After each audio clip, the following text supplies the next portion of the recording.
Hello, I think you can see my screen. So this is your Facebook Business Manager actually. So in this video, I am going to show you, I am going to explain you each and everything so that you can understand all the part, what I did and how everything is perfectly okay. So first of all, you can see that this is your Facebook Business Manager. Then if I go the page section, you can see that you have two Facebook page there, and definitely you should upgrade your Facebook page interface. You should add your cover profile picture, cover photo of the Facebook page. Definitely you should add it. And then if I go the add account, this is the very important part. Please understand what actually I am saying. You can see that this is your business ads account, you can see, and your business ads account ID 2544. Okay, your business ad account ID 2544. So please remember that if you want to run ads for this website, if you want to run for this website on Facebook platform, use this business ads account.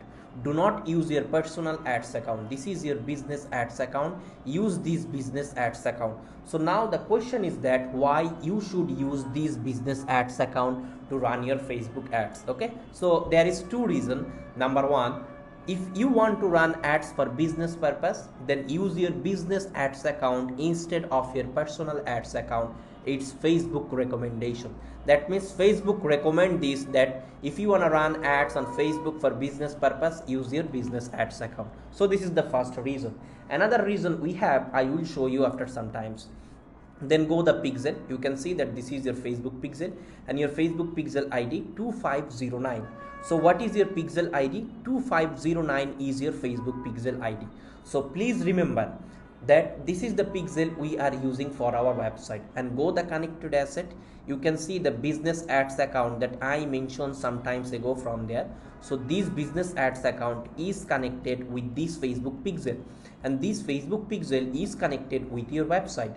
That means your website, this Facebook pixel and this business ads account, they are all connected between them. And that's why if you want to run ads for business purpose, then use this Facebook pixel and use this business ads account, because your website, this Facebook pixel and this business ads account, they are all connected between them. And I think you got the second point also, why you should use this business ads account to run your Facebook ads instead of your personal ads account using. I think you understand.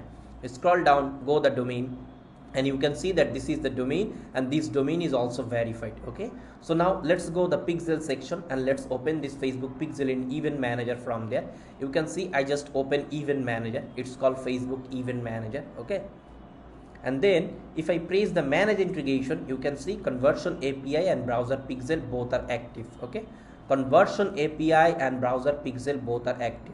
Then if I scroll down, you can see page view, view content, add to cart, checkout, purchase, everything is set up now for your Facebook pixel perfectly. Okay, so now let's check the setup. We set up the setup we did, it's working or not. So how can we check? Very easy. Copy the website URL, go the test event section. From there paste the website URL there and open the website. So now what I just did, I just view a page on your website. Go event manager, you will see it's tracking me as a Facebook page view. You can see it's tracking me as a page view. Very good. Now close it. Okay, so now let's view a product. So now what I just did, I just view a product on your website. Okay, so go event manager, you can see it's tracking me as a view content because I just view a product. And go add to cart. So now I just did add to cart and go there, you will see it's tracking me as a add to cart, and you can see it's tracking me as a add to cart. Go view cart page, and then if I do checkout, so now what I just did a checkout on your website. Okay, and go event manager, you will see it's tracking me as a initiate checkout, and you can see it's tracking me as a initiate checkout. And now if I input all the information there and if I do a purchase, then you will see that purchase event is also firing. But I can't show you because I don't have permission to do a test purchase on your website, right? But you are the website owner, so you can check it on your end that the purchase event is working or not. But I am 100% sure that it will work because now it's set up properly. Okay.